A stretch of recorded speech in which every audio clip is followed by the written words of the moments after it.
আপনাদের টপিকটা দেখছেন মনে হয়, মুসলিম বঙ্গ স্বপ্ন, সম্ভাবনা ও বাস্তবতা। আমি ইচ্ছা করে এই টপিকটা নিয়েছি যাতে আমি প্রথম শব্দটা একটু ক্লিয়ার করে দিতে পারি, আর বাদ বাকি তো আলহামদুলিল্লাহ আমাদের প্রাজ্ঞ আলোচকগণ আছেন, সারাদিন ব্যাপী আপনাদের সাথে আলোচনা করবেন ইনশাল্লাহ। আমি শুধু প্রথম শব্দটা যে আমরা কেন মুসলিম বঙ্গ বলতেছি, কেন এই ভূখণ্ডকে আমরা মানে ইসলামের সাথে, মুসলিমের সাথে বা মুসলিম আইডেন্টিটির সাথে জুড়ে দিচ্ছি, তার কিছু কথা আমি ইনশাল্লাহ অল্প সময় বলার চেষ্টা করব। আল্লাহ আমাদের তৌফিক দান করুন। আর তার আগে আপনাদের প্রতি অনুরোধ থাকবে ভাইরা, যে আলোচনাগুলো আমাদেরকে হয়তো দেখা যাচ্ছে যে ইলম অর্জনের জন্য দৌড়ে বিভিন্ন জায়গায় গিয়ে শিখতে হতো, সেই আলোচনাগুলো আলহামদুলিল্লাহ আমাদের সামনে আমাদের উস্তাদ মুফতি জিয়াউর রহমান সাহেব হাফিজাহুল্লাহ উনি বলে গেলেন। তো আপনারা এগুলো একে তো নোট করে রাখবেন, এবং আমি সহ আপনারা সবাই ইনশাআল্লাহ যারা জেনারেলে আছেন তারা এই বাক্যগুলোর উপর আমল করার চেষ্টা করবেন ইনশাআল্লাহ। তাহলে হয়তো আমাদের দাওয়াগুলো বেশি ইফেক্টিভ হবে ইনশাআল্লাহ তাআলা। এটা প্রথমে আপনাদের প্রতি আমাদের অনুরোধ রইল। এরপর আমি আমার টপিকটা শুরু করি। তার আগে আমি একটা প্রশ্ন করবো আপনাদেরকে, যিনি সঠিক উত্তর দিতে পারবেন আর যিনি ভুল উত্তর দিবেন তার জন্য পানিশমেন্ট হলো তিনি আমাদের সবাইকে কফি খাওয়াবেন। আচ্ছা, আমাকে বলেন যে বাংলা সাহিত্যের অন্ধকার যুগ কোনটা?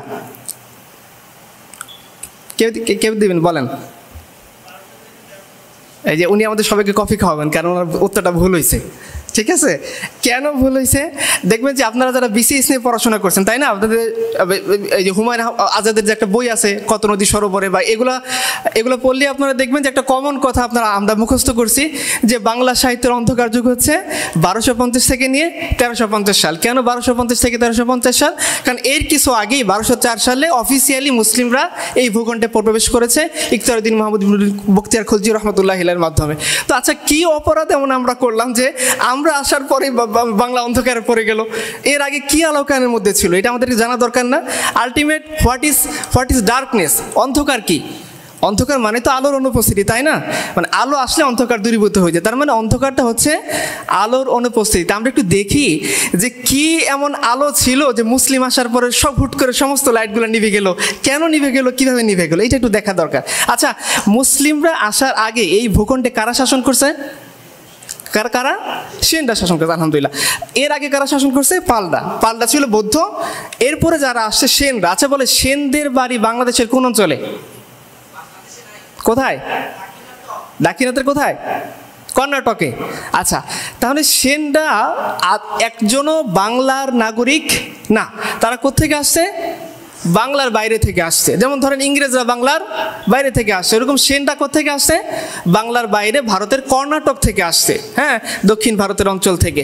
তার মানে তারা এসে এই ভারতের এই অংশে, বাংলা অংশে কি স্থাপন করছিল? উপনিবেশ স্থাপন করছে। যেভাবে ইংরেজরা এসে আমাদের দেশে উপনিবেশ স্থাপন করছে, ওইভাবে 1097 সালে সেনরাই বাংলাদেশে ঢুকেছে, এবং 1204 সালে তাদের অফিসিয়ালি কর্তৃত্বটা পশ্চিমবঙ্গে খতম হয়েছে, পূর্ববঙ্গে অল্প দিন পর্যন্ত ছিল। তো এই সেনরা যে আসলো, এই সেনদের ধর্মের নাম কি ছিল? সেনরা কোন ধর্মের অনুসারী ছিল? হিন্দু ধর্ম অনুসারী ছিল। নাম শুনেতে বোঝা যাচ্ছে না, বল্লাল সেন, লক্ষণ সেন, হ্যাঁ। তো এই সেনটা ছিল হিন্দু ধর্ম অনুসারী। স্পেসিফিকলি যদি আরেকটু বলি যে হিন্দুদের ব্রাহ্মণ্যবাদী যে ধর্ম, সেই ধর্ম অনুসারী ছিল সেনটা। ছিল ব্রাহ্মণ, পরবর্তী তারা ক্ষত্রিয় ধর্ম গ্রহণ করে, মানে স্টেজে নিচে চলে আসে এবং যুদ্ধ বিগ্রহ যুগ দেয়। তার মানে সেনরা যে আসছে তারা খালি হাতে আসেনি। কি নিয়ে এসেছিল এই বাংলাদেশে?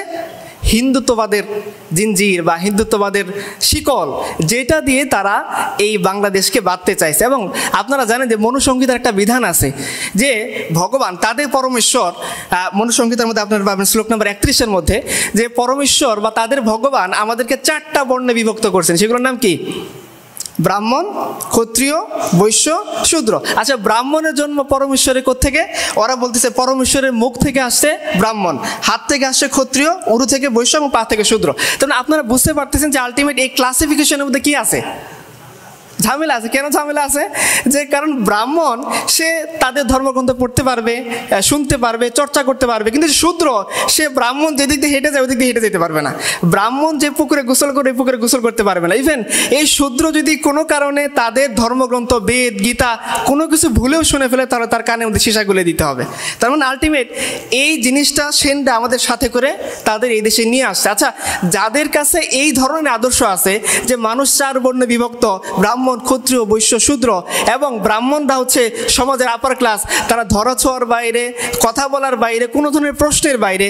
এবং এরপরে যে অন্তর্জ শ্রেণী আছে শূদ্র বা এরও নিচে যারা আছে জবন, ম্লেচ্ছ, হাড়ি, ডোম, এরা ধর্মগ্রন্থ পড়া তো দূরের কথা, ব্রাহ্মণরা যেদিক দিয়ে হেঁটে যায় সেখানে হেঁটে যাওয়ার যোগ্য না, ব্রাহ্মণরা যেখানে পানি খায় সেখানে পানি খাওয়ার যোগ্য না, ব্রাহ্মণরা যে ধরনের কথা বলে, যে ধরনের ড্রেস পরে, ওরা ওই ধরনের ড্রেস পরার যোগ্য না। এই আইডিওলজি যাদের কাছে আছে, আলটিমেট তারা যখন শাসক হবে তারা কি করবে? শোষণ করবে না, তো শুধু মানুষকে একবারে ন্যাংটা করে ছেড়ে দিবে। আমি বলি একটু পরে, আমার কথা নেই, আপনারা একটু পরে আলোচনার মধ্যে পাবেন যে কিভাবে আপনারা, আমার কথা। আচ্ছা, দক্ষিণ ভারতে আপনারা জানতেন না মহিলাদেরকে তাদের বুকের অংশ ঢাকার জন্য ট্যাক্স দেওয়া হইতো? আমার কথা, আমি যে বললাম যে মানুষকে ন্যাংটো করে ছেড়ে দিবে, এটা দেখেন আমার কথা না, এটা তাদের এক্সাম্পল। হ্যাঁ, আচ্ছা, তো এই যে সেন রাজারা তাহলে আমাদের দেশে কী নিয়ে আসলো? ব্রাহ্মণ্যতাবাদের জিনজির। এই ইতিহাসগুলো আমাদের জানা দরকার, কারণ আমরা বই পুস্তকে যেভাবে ইতিহাস পড়ি এটা ডাহা সব মিথ্যা কথায় ভরা। এগুলো লেখছে কারা? হিন্দুস্তানের তথাকথিত কিছু বাংলার পুনর্জাগরণবাদী বা বাংলার নবজাগরণের কিছু তথাকথিত পুরোধারা, যেটা আসলে আলটিমেট মিথ্যা বয়ান, মিথ্যা ইতিহাস, মিথ্যা কথা এবং অসংখ্য গোজামিলদের ঠাসা। হয়তো এই আলোচনা থেকে আপনারা কিছুটা আন্দাজ করতে পারবেন, আল্লাহু আলাম। আচ্ছা, তো বল্লাল সেন, লক্ষণ সেন বা এই সেন বংশের যারা শাসন ছিল তারা আলটিমেট আমাদের দেশে কী নিয়ে আসলো? ব্রাহ্মণ্যবাদীর। এবং ব্রাহ্মণদের একটা জিনিস হলো যে ব্রাহ্মণরা দেব ভাষা সংস্কৃত ছাড়া অন্য কোনো ভাষাকে সহ্য করতে পারে না। আলটিমেট তারা চায় না যে সংস্কৃত ছাড়া অন্য কোনো ভাষার প্রচার প্রসার হোক। ইভেন দেখেন আমরা বাংলা, আপনারা ছোটোবেলায় কেউ পড়ছেন কিনা আমার জানা নাই, আমরা পড়ছি যে বাংলাকে বলা হচ্ছে সংস্কৃতের, কি বলা হয়েছে বলেন? বাংলা হচ্ছে সংস্কৃতের কন্যা। এটা ডাহা মিথ্যা কথা। কারণ কি, সংস্কৃতের ক্লাসিফিকেশন দেখে সংস্কৃত যেখানে এসে থেমে গেছে, এরপরে দেশজ ভাষা, প্রাকৃত ভাষা, এভাবে করতে করতে অবহট্ট থেকে পর্যায়ক্রমে বাংলা আসে। এই যে একটা মিথ্যা কথা, এটা আমাদের ব্রাহ্মণরা শিখেছে। কেন? তাদের সুপিরিয়রিটি প্রমাণ করার জন্যে যে বাংলায় যারা কথা বলে আলটিমেট বাংলাটার প্রডিউসার হচ্ছে আমরা। আসলে ডাহা মিথ্যা কথা। বাংলাটা ব্রাহ্মণ্যতাবাদীর হাতে কীভাবে ধ্বংস হয়েছে ইনশাল্লাহ আমরা সেটাও ইনশাল্লাহ দেখবো। আচ্ছা, ব্রাহ্মণরা যখন এই দেশে আসলো, এই দেশের সংখ্যাগরিষ্ঠ মানুষের তখন কী ছিল? যখন সেনরা শাসন করতেছে কি ছিল? বৌদ্ধ ছিল। বৌদ্ধরা তাদের ক্লাসিফিকেশন অনুসারে কোথায় পড়ছে? কোথায় পড়ছে? শূদ্রেরও নিচে। কারণ শূদ্র হলো হিন্দু ধর্মের লাস্ট স্টেজ। যে হিন্দু না সে আলটিমেট কোথায় পড়ে যাবে? নিচে পড়ে যাবে। তো যখন তারা দেখলো যে এখানকার ম্যাক্সিমাম মানুষ হচ্ছে বৌদ্ধ এবং ম্যাক্সিমাম ভাষা হচ্ছে কি প্রোটো বাংলা, যখনও বাংলার জন্ম হয়নি। এই যে আপনারা একটা জিনিস দেখেন না, 1000 বছরের বাংলা ভাষা, এর চেয়ে ডাহা মিথ্যা কথা আর কোনো কিছু নাই। সুকুমার সেন বলছেন যে বাংলা ভাষার যে অস্তিত্ব সেটা চালু হয়েছে 16 শতাব্দীতে। 16 শতাব্দী মানে কত সাল? 1500 সাল। 1500 সালের আগে বাংলা, আসামি, উড়িয়া, অহমিয়া সবগুলো একসাথে ছিল। তো যে ভাষাটা 1500 সালের আগে আলাদা অস্তিত্বই লাভ করে নাই, সে 2024 এসে তার বয়স কীভাবে 1000 বছর হয়? মানে এটা কোন ক্যালকুলেটার হিসাব? আচ্ছা, জানি না, হয়তো কোনো ভুলভাল ক্যালকুলেটার থাকতে পারে। আচ্ছা, তাহলে তারা এসে কী করলো? আলটিমেট দেখেন কী করলো, আমাদেরকে মুসলিমদের আমরা অনেক হীনমন্যতায় ভুগি মাঝে মাঝে যুদ্ধ জিহাদের কথা বলতে। না, নবী যুদ্ধ কথা বলছেন, আমি একটু সিরাতে একটু কঠিন করে লিখছি, তো আমাকে পরশু দিয়ে একজন হোয়াটসঅ্যাপে মেসেজ পাঠিয়েছেন যে আপনি এই কথাগুলো কঠিন করে লিখছেন কেন? ইসলামোফোবরা তো সুযোগ পাবে।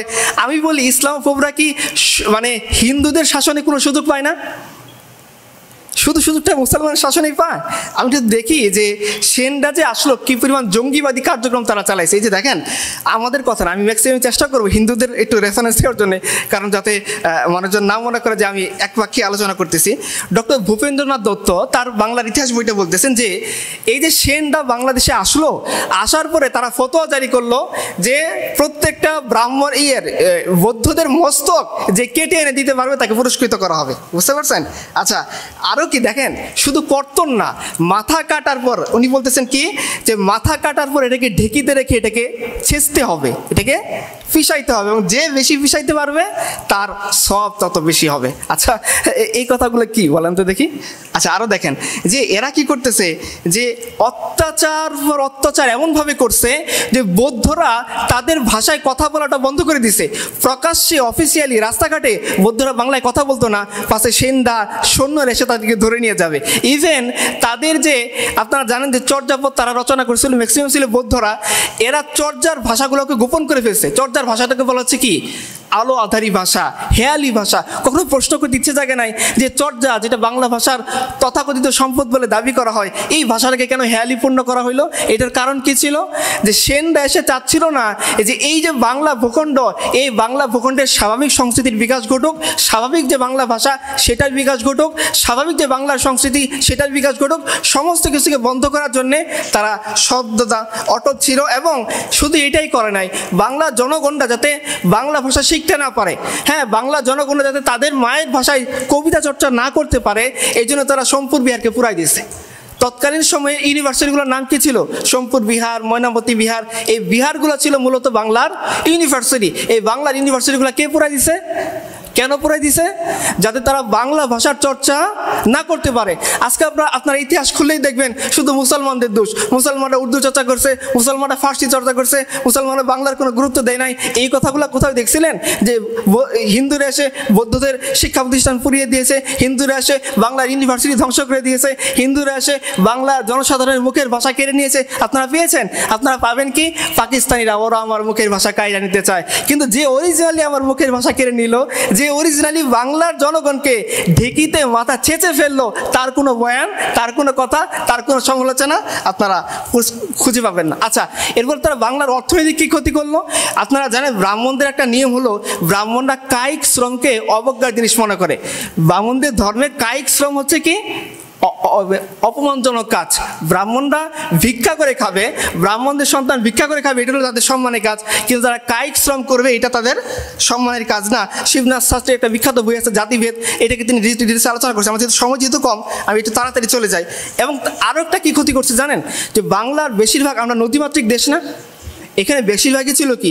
Export import business. আমরা নদীপথে বিভিন্ন জায়গায় যাইতাম, বিভিন্ন দেশ থেকে সম্পদ এনে এই দেশকে সমৃদ্ধ করতাম, এই দেশের সম্পদ নিয়ে চীনে বা বিভিন্ন জায়গায় বিক্রি করতাম। হিন্দুদের ধর্ম অনুসারে সমুদ্র যাত্রা হচ্ছে মহাপাপ। যে সমুদ্র যাত্রা করবে সে সমাজ থেকে বিচ্যুত হয়ে যাবে। তাহলে যে বাংলার যে ইন্টারন্যাশনাল বাণিজ্য, এটাকে কারা বন্ধ করেছিল? সেনরা, হিন্দুরা, ব্রাহ্মণত্ববাদীরা। আচ্ছা, আর দেশি ভাষার অত্যাচারের কথা তো আমি বললাম।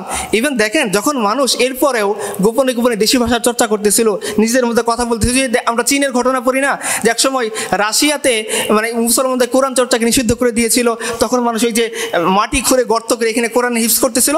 এরকম অন্তত কিছু শ্রেণীর মানুষজন তখনও মানে গোপনে গোপনে বাংলা চর্চা করতেছিল। এই মুহূর্তে পণ্ডিতরা ফতোয়া জারি করলো কি? অষ্টাদশ পুরাণানি রামস্য চরিতানি চ ভাষায়ং মানবশ্রুত রৌরবং দরকং প্রচলিত। বলতেছে দেখো, এরপরেও যদি কেউ বাংলা ভাষা চর্চা করো, তাহলে সবাইকে ধরে ধরে রৌরবং নরকে ফেলে দেওয়া হবে। আমরা জাহান্নামে হাবিয়া দুজকে বলি না, ওদের হাবিয়া দুজকে যাইতে হবে কিসের জন্যে? যদি কেউ বাংলা ভাষা চর্চা করে। তো বাংলা ভাষার অন্ধকার যে খুঁজে পাওয়া যাচ্ছে? আচ্ছা, একটু পরে আপনারাই বলবেন। এমন অত্যাচার তারা করলো যে তোমার বাংলা ভাষার যে শেষ নিদর্শন, সেইটা হরপ্রসাদ শাস্ত্রী কোত্থেকে আবিষ্কার করছিলেন? কোথায়? আচ্ছা, বাংলা ভাষার সম্পদ সে বাংলা, বিহার, উড়িষ্যা না থেকে নেপালে চলে গেলে কেন? কারণ আছে না? এই কারণটাই ছিল, এটাই হলো সেনদের অত্যাচারের কারণ, যেটা সতীন্দ্রমোহন চট্টোপাধ্যায় তার বইতে বলেছেন যে এমনভাবে তারা ব্রাহ্মণ্যবাদীরা বাংলার লোকাল জনগণের উপর অত্যাচার শুরু করলো যে যারা সাহিত্য রচনা করলো তাদের হাত কেটে দিবে, যারা বাংলায় কথা বলবে তাদের মুখ কেটে দিবে, যারা বাংলায় চর্চা করবে তাদেরকে ঢেকিতে ছেঁচে ফেলবে। এই দৃশ্য যখন বাংলার মানুষ দেখলো এবং তাদের উপর যখন অত্যাচারের স্টিম রোলার চলে এলো, তখন তারা নিজেদের জীবন, নিজেদের সাহিত্য, নিজেদের সংস্কৃতি বাঁচানোর জন্য কোথায় চলে গেল?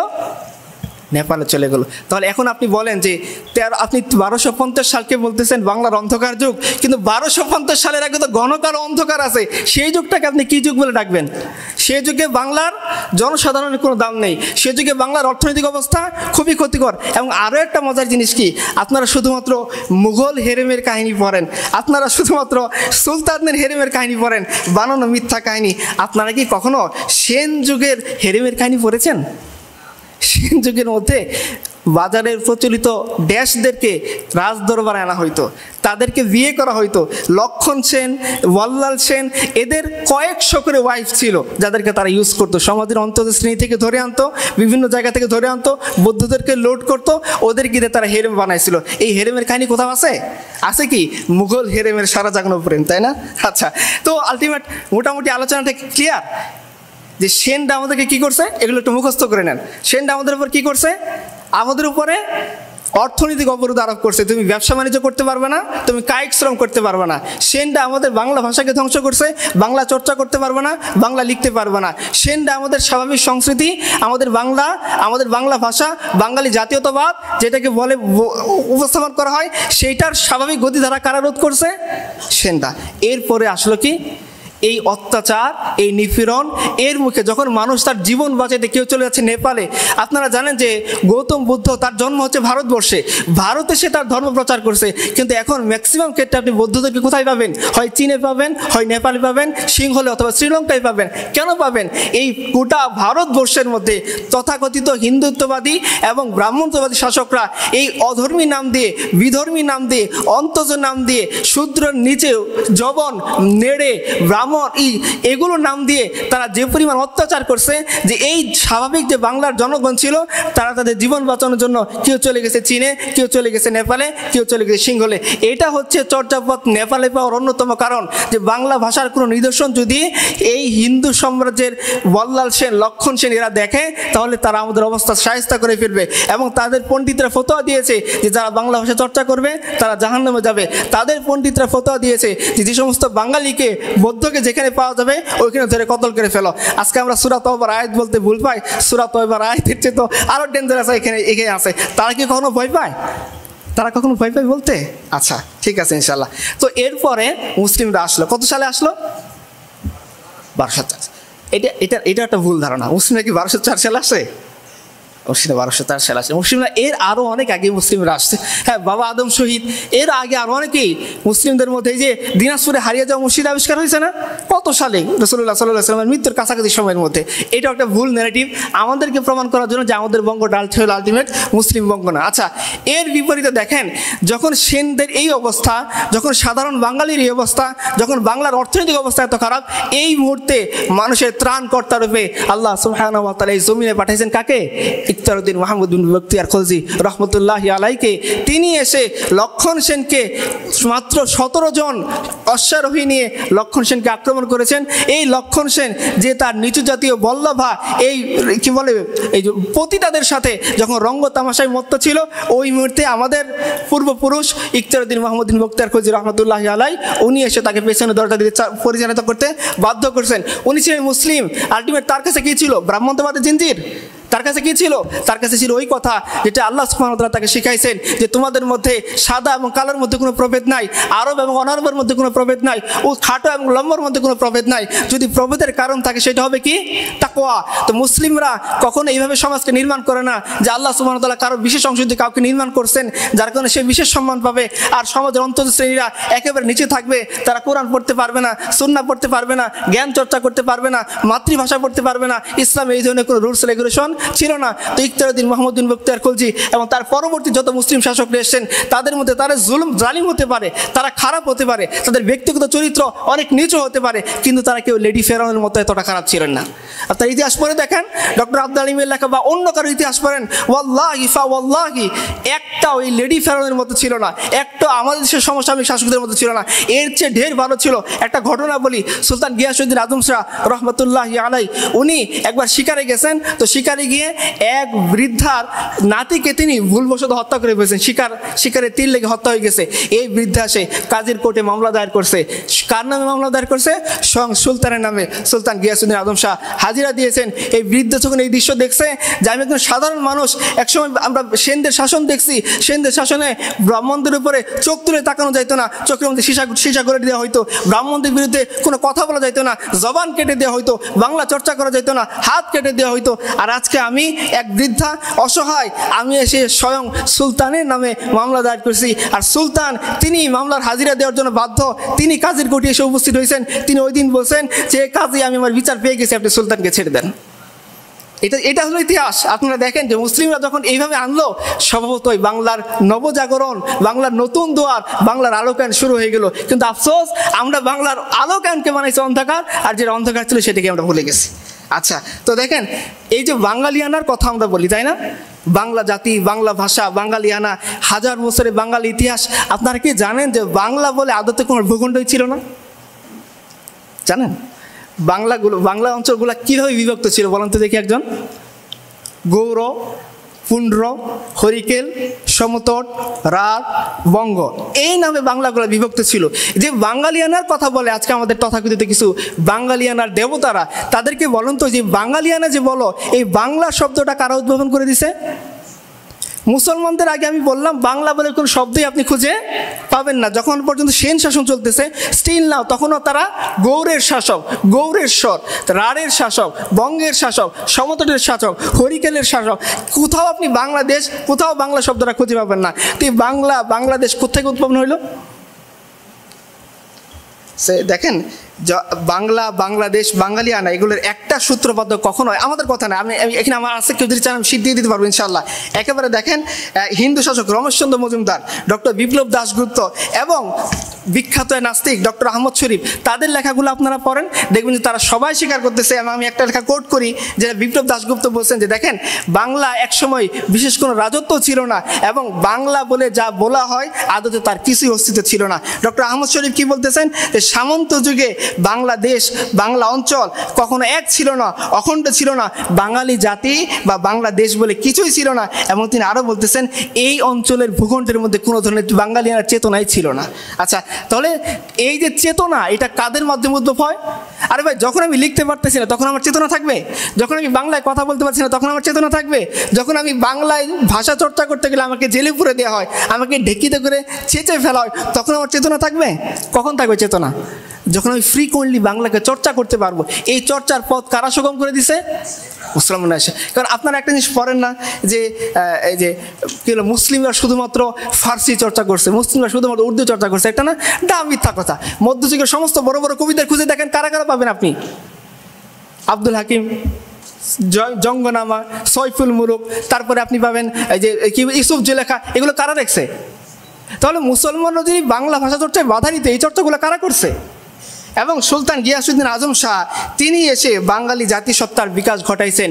তিনি সর্বপ্রথম যে শাসক, যিনি পুন্ড্র, গৌড়, রাঢ়, বঙ্গ, হরিকেল, সমতট, এগুলো সব কিছু একত্র করে কি বানাইছেন? ইউনাইটেড বেঙ্গল বানাইছেন। তাকে বলা হইতেছে কি? শাহী বাঙ্গালা। তার লোক লস্করকে বলা হয়েছে লস্করি বাঙ্গালা। তার পাইক পেয়াদাকে পরিচয় দিয়েছে বাংলার পাইক পেয়াদা। তাকে বলতেছে বাংলার সুলতান। তো এই যে বাংলা, এই যে বাঙালিয়ানা, এই যে বাংলা ভূখণ্ড, এটা একত্রিত হলো কার আমলে? কে বাংলাকে নাম দিল বাংলা? সুলতান হাজী শামসুদ্দিন ইলিয়াস শাহ। এবং তার মাধ্যমে ইলিয়াস শাহী বংশের সূত্রপাত হলো। ইলিয়াস শাহ হচ্ছে বাংলার প্রথম বাংলাকে একত্রিত কর্তা, যিনি বাংলাকে, বাংলা ইউনিটিকে এক জায়গায় এনেছেন এবং বাংলাকে, বাঙালি জাতিসত্তার বিকাশকে তিনি সহযোগিতা করেছেন।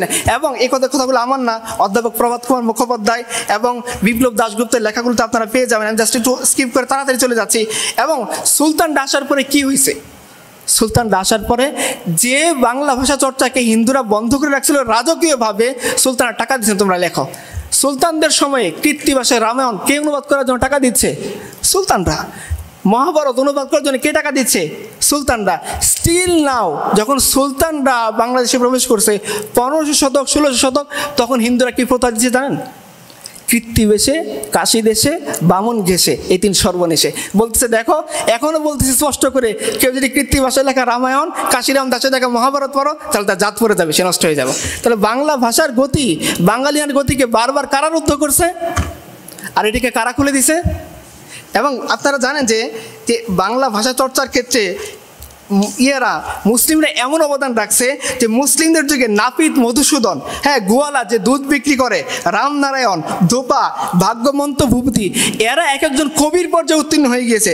এবং ইতিহাসের মধ্যে আরও পাওয়া যাচ্ছে যে নিম্নবর্গের ডোম, হারি, তারপর হইতেছে যে অন্তত শ্রেণীর যে মহিলা, যেমন তার নাম হলো ফুল্লরাম বিপুলা, রাজদেবী, রমণী ইত্যাদি, এই নিচু শ্রেণীর মানুষটা এত বেশি জ্ঞান অর্জন করছে বাংলা ভাষায় যে তারা বাংলায় লিখতে পারতো, বাংলায় বলতে পারতো, বাংলা কবিতা পড়তে পারতো।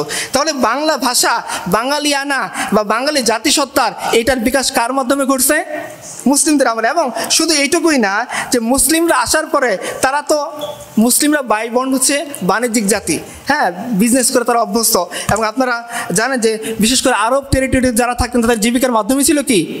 এবং ভারতবর্ষ যখন সমুদ্রযাত্রাকে নিষিদ্ধ করে দিয়েছিল তখন এই মুসলিমরা এসে কী করছে, এই সমুদ্রযাত্রাকে উদ্বুদ্ধ করছে, এটাকে ইন্টারন্যাশনাল পর্যায়ে নিয়ে গেছে। এবং মুসলিমদের সময়ে তাদের আন্তর্জাতিক স্বীকৃতি এত বেশি ছিল, চীনের সাথে সিল্ক রোড ছিল, হ্যাঁ, আরব বিশ্বের বিভিন্ন আরবদের সাথে, ইয়েমেনের সাথে বাংলার বাণিজ্যিক ব্যবস্থাপনা হয়েছে। তাহলে বাংলার সমৃদ্ধির জন্য কারা চেষ্টা করছেন?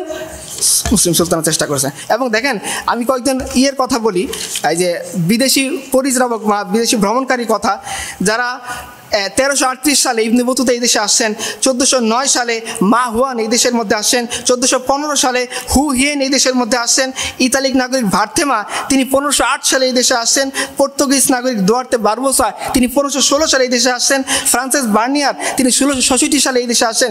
সবার বর্ণনা হচ্ছে, তারা বলতেছেন কি যে বাংলার আমরা যখন আসলাম তখন দেখলাম বাংলার অগাধ প্রাচুর্য, এবং তিনি বলতেছেন যে বাংলার যে আকাশ সেটা মানে স্বর্গের আকাশের মতো, পৃথিবী এখানে তার সমস্ত ঐশ্বর্যকে ছড়িয়ে দিয়েছে। এবং বাঙালির আতিথেয়তা, বাঙালির সম্পদ দেখে এই সমস্ত পর্যটকরা বিস্ময়ে আবির্ভূত হয়ে যাচ্ছেন। এবং তারা বলতেছেন যে বাংলাদেশের মতো ভালো দেশ, বাংলাদেশের মতো সমৃদ্ধশালী দেশ, বাংলাদেশের মতো অর্থনীতিতে উন্নতশালী দেশ আমি আর কোথাও খুঁজে পাইনি। জাস্ট এক্সাম্পল দেন, পৃথিবীর সবচেয়ে স্টিল নাও দামি কাপড় কোনটাকে বলা হয়? মুসলিমকে। মুসলিম কোথায় বানানো হইতো? আমেরিকাতে, গ্রেট ব্রিটেনে, বাংলাদেশে। বাংলাদেশের ঢাকার মুসলিম ছিল পৃথিবীর সবচেয়ে বিখ্যাত মুসলিম। এই মুসলিম কাদের আমলে পাওয়া যাইতো? সিল্ক রোড, পৃথিবীর মধ্যে সবচেয়ে দামি সিল্ক সুতি বস্ত্র কোথায় উৎপন্ন হইতো? বাংলাদেশে। ইভেন আপনারা অবাক হবেন, আখ যে শিল্প, এই আখ শিল্পের একমাত্র কৃতিত্ব হলো বাংলাদেশ। বাংলাদেশ থেকে পৃথিবী শিখছে কীভাবে আখ থেকে চিনি বানাইতে হয়। এটা কে শিখাইছে? আরও দেখেন, শুধু এখানেই না, বাংলাদেশ কিভাবে এই ভারত ভূখণ্ডের এই অংশটুকু সুলতানদের আমলে কীভাবে ইন্টারন্যাশনালি তারা জিনিসগুলো মেনটেন করছে। আপনারা দেখেন, আন্তর্জাতিক বাণিজ্য হয়েছে 1405 থেকে 1432 সাল পর্যন্ত, 1435 থেকে 1459 সাল পর্যন্ত। বাংলার রাজারা চীনের রাজাকে হাদিয়া পাঠিয়েছে। হাদিয়া হিসেবে কী পাঠিয়েছে জানেন? জিরাফ তারা কোথেকে আনছে? আফ্রিকা থেকে আনছে। তার মানে বাংলার সাথে সুদূর আফ্রিকা, সুদূর চীন, সুদূর সিংহলের কানেকশন হয়ে গেছে, আরবের কানেকশন হয়েছে। এটা কাদের আমল হয়েছে? আর হিন্দুদের আমলে কি হয়েছে? সমুদ্রযাত্রা নিষিদ্ধ, ব্যবসা বাণিজ্য সব বন্ধ হয়ে গেছে। আচ্ছা, এবং আপনারা দেখেন আন্তর্জাতিক শিক্ষায় বাংলা কীভাবে অবদান রাখছে। সুলতান গিয়াসউদ্দিন আজম স্যার রহমতুল্লাহি আলাইহি, উনার নামে মক্কায় একটা ইউনিভার্সিটি ছিল, আপনারা জানেন? এখান থেকে বাংলাদেশ থেকে মানুষ টাকা পাঠিয়ে কোথায় ইউনিভার্সিটি বানাইছে? তার ইউনিভার্সিটির নাম কি ছিল? আল মাদ্রাসা আল সুলতানিয়া আল গিয়াসি আল বাঙ্গালিয়া, মানে ইউনিভার্সিটি অফ সুলতান গিয়াসউদ্দিন আজম শাহ। বাংলা নাম দিয়ে মক্কায় তারা ইউনিভার্সিটি স্থাপন করে দিয়েছে। কাজে বাংলার সাথে ওইদিকে মক্কা, ওইদিকে আফ্রিকা, এদিকে চীন, সিংহল, পুরা বিশ্বের একটা ইন্টারন্যাশনাল কানেকশন কোন সময় হয়েছে? ব্যবসা বাণিজ্য সমৃদ্ধি কোন সময় হয়েছে? পর্যটকরা কোন সময় এসে বাংলার অর্থনৈতিক সমৃদ্ধির কথা বর্ণনা করতেছেন? বাঙালি আনার শুরুটা কোন সময় হয়েছে? বাংলা ভাষা শুরুটা কোন সময় হয়েছে? বাঙালি জাতিসত্তার পরিচয়টা কোন সময় পাইছি আমরা? ইভেন যে চারিত্রিক লাম্পটটা আপনারা সেন যুগের মধ্যে খুঁজে পেলেন, এখন দেখেন এই পর্যটককে জিজ্ঞাসা করেন যে আপনারা যখন বাংলায় আসলেন তখন কি আপনারা হেরেমের মধ্যে সুলতানদেরকে নাচ গান করতে দেখতেছেন? তখন কি আপনি দেখতেছেন যে ব্রাহ্মণ একটা বুদ্ধ, সে 90 বছর বয়সে, 80 বছর বয়সে 5-6 বছরের একটা মেয়েকে বিয়ে করতেছে? তখন কি আপনি দেখতেছেন যে একজন ব্রাহ্মণ সে 70 জন 80 জন উপপত্নী রেখে মারা যাচ্ছে? তখন কি আপনি দেখতেছেন যে একজন নারী, তার 2 দিন আগে বিয়ে হয়েছে, 1 দিন আগে বিয়ে হয়েছে, এখন তার স্বামী মারা গেছে, এখন তাকে চিতায় উঠতে স্বামীর সাথে বাধ্য করা হচ্ছে? এই দৃশ্যগুলো কি আপনারা মুসলিম আমলে দেখছেন? তারা বলবে না, একটাও আমরা দেখি নাই। আমরা যখন আসছি তখন পর্যটক হু হিয়েন বলতেছেন যে আমরা এই দেশে যখন আসি, এই দেশের লোকের চেয়ে ধনী আর ভদ্র কোনো দেশের মানুষ ছিল না। এই দেশের লোকেরা ছিল উদার।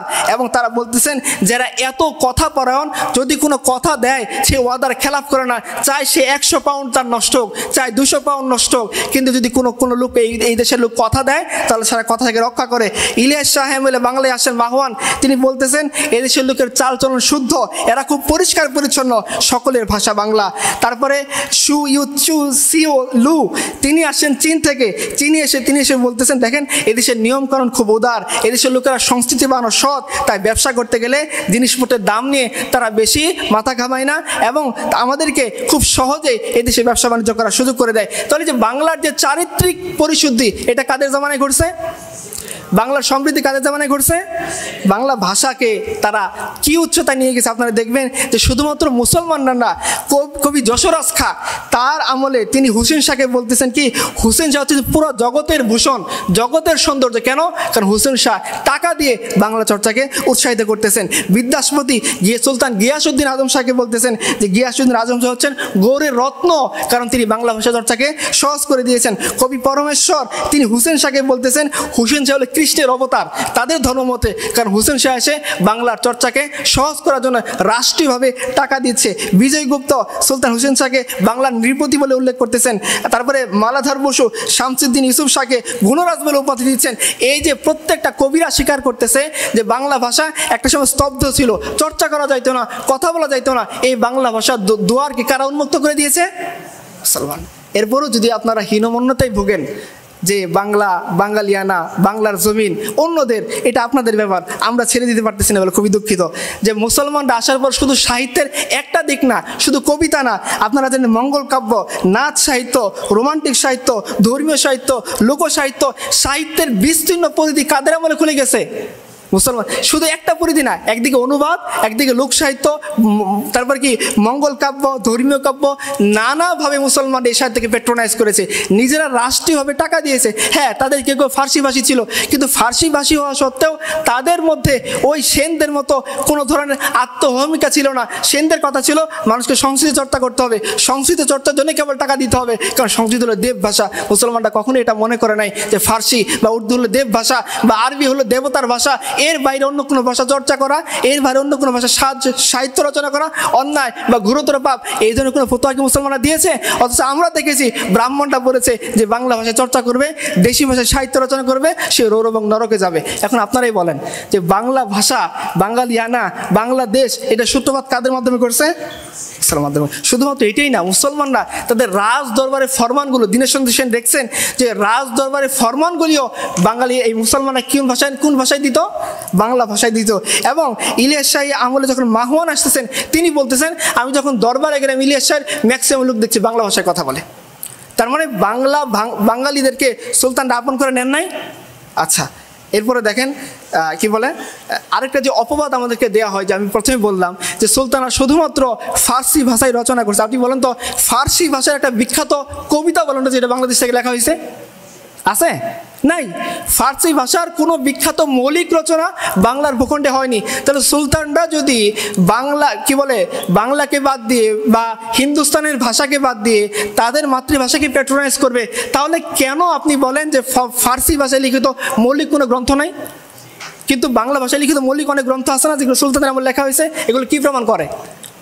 এগুলো প্রমাণ করে যে সুলতানরা আসলে যেভাবে বলা হয় যে তারা একমাত্র ফার্সিকেই উপরে নিয়ে গিয়েছেন, বাংলা ভাষার কোনো পেট্রোনাইজ করেন নাই, এই কথাগুলা ডাহা মিথ্যা কথা। এবং ডক্টর ওয়াকিল আহমদ খুব আক্ষেপ নিয়ে বলছেন যে এই ধরনের কথা যারা বলে তারা আসলে মিথ্যুক ছাড়া আর কিছুই নয়। তো এটা আপনারা দেখতে পেলেন যে সুলতানরা এই ভূখণ্ডে থেকে, এই জমিনে থেকে এই জমিনকে আবাদ করেছেন, এই জমিনের বাংলাভাষী মানুষদের জন্য সাহিত্যের দোয়ার খুলে দিয়েছেন, এই জমিনের সমৃদ্ধির জন্য তারা শুরু থেকে কাজ করেছেন, এই জমিনের মধ্যে তারা এসে ব্যবসা চালু করেছেন, এই জমিনের মধ্যে তারা এসে টাকা দিয়ে বাঙালিদেরকে সাহিত্য রচনা করতে উদ্বুদ্ধ করেছেন। এই জমিনের মধ্যে যখন বাঙালিরা দ্বিধা বিভক্ত ছিল, কিছু বাঙালি চলে গেছে নেপালে, কিছু চলে গেছে চীনে, কিছু চলে গেছে সিংহলে, শ্রীলঙ্কায়, এদেরকে এক করে ইউনাইটেড করার জন্য কারা কাজ করেছেন? এই মুসলিম সুলতানরা কাজ করেছেন। তারা বাংলা ভাষাকে পেট্রোনাইজ করেছেন, তারা বাঙালি জাতিকে এগিয়ে নিয়ে গিয়েছেন। এবং এদের এই দৃশ্য যখন মানুষ দেখছে, দলে দলে মানুষ মুসলমান ইসলাম ধর্ম কবুল করেছে। বৌদ্ধরা যখন দেখতো যে সেনরা আমাদের দেশে আসছে, তাদের কাছে আমরা অন্তত শ্রেণীর, একেবারে শূদ্র শ্রেণীর, নিচু শ্রেণীর, তাদের দরবার দিয়ে আমরা হেঁটে যেতে পারি না, তাদের সামনে কোনো কথা বলতে পারি না। এরা যখন দেখছে যে সুলতান গিয়াসউদ্দিন আজম শাহকে কাঠগড়ায় দাঁড় করিয়ে দিয়েছে, তারই কোনো প্রজা যে একজন বিধবা, এই দৃশ্য দেখার পর তাদের মধ্যে কী ধরনের পরিণত হবে আপনারা চিন্তা করেন। এই জন্য দলে দলে লোকজন মুসলমানদের এই দৃশ্য দেখে তারা কি করছেন? ইসলাম ধর্মে আসছেন এবং ইসলাম কবুল করেছেন। এই ভূখণ্ডকে আবাদ করেছেন মুসলমানরা, এই ভূখণ্ডকে সামনের দিকে এগিয়ে নিয়ে গিয়েছেন মুসলমানরা। এই জন্য দেখবেন স্টিল নাও এই ভূখণ্ডে মুসলমানরাই কি সংখ্যাগরিষ্ঠ। আরেকটা পয়েন্ট আমি ছোটো করে ক্লিয়ার করে আমি আলোচনা শেষ করে দিচ্ছি। আপনারা যে বাংলা বলতে বোঝেন, এখনকার দিনে বাংলার যে কর্তৃত্বটা সেটা কার কাছে চলে গেছে জানেন? পশ্চিমবঙ্গের কাছে। কিন্তু আলটিমেট পশ্চিমবঙ্গে কখনো বাংলা বলাই হইতো না। বাংলা বলতে চিরদিনই বোঝাইতো পূর্ববঙ্গকে। ইভেন 1300 শতাব্দী পর্যন্ত বাংলা বলতে শুধুমাত্র পূর্ববঙ্গকেই বোঝানো হইতো। এখনো দেখেন তো আপনি, আপনারা যারা চিটাগাং গেছেন, চিটাগাংয়ের মানুষজন আমাদেরকে কি বলে গালি দেয়? কি বলে গালি দেয়? বইঙ্গা বলে গালি দেয়। কেন গালি দেয়?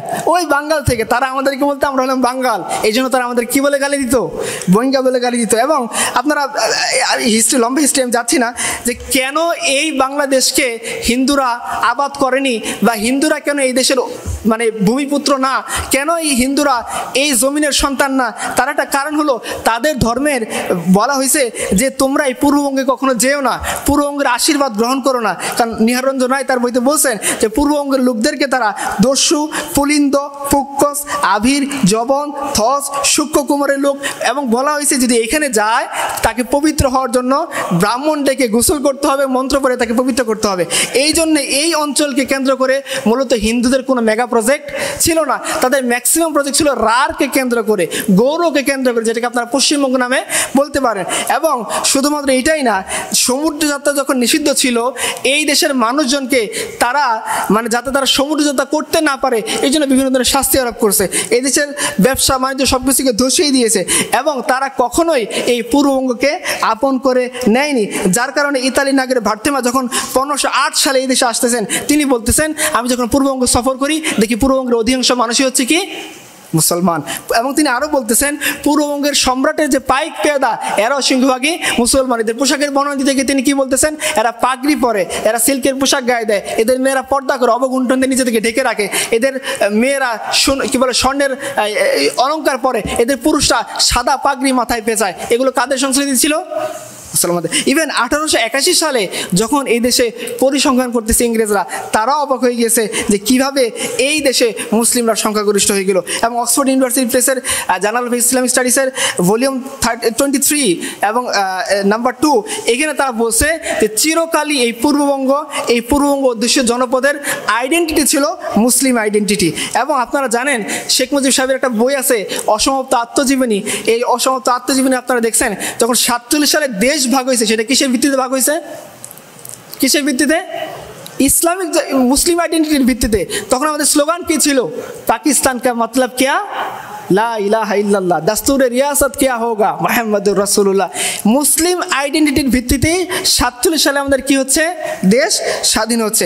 তার মানে আমি আলোচনার যদি সামারি টানি, যে আলটিমেট আমাদেরকে অন্ধকার যুগ বলতে যেটা বোঝানো হয়েছে, আলটিমেট সেটা অন্ধকার যুগ না। অন্ধকার যুগ হচ্ছে সেই যুগ যেটা মুসলমানরা আসার পরে ছিল, এবং মুসলিমরা আসার পরে শুধুমাত্র বাঙালির অন্ধকারই তারা দূরীভূত করেনি।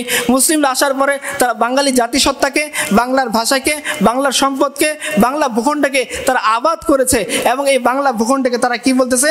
সুলতান শামসুদ্দিন ফিরোজ শাহের আমলে এই বাংলা ভূখণ্ডকে বলা হচ্ছে কি হাদরাত বঙ্গ। আমরা বলি না পূর্ণভূমি সিলেট, এই বঙ্গকে তারা বলতেছেন পূর্ণভূমি বঙ্গ। যে বঙ্গটাকে তারা পবিত্র করে তুলছিল কিসের মাধ্যমে?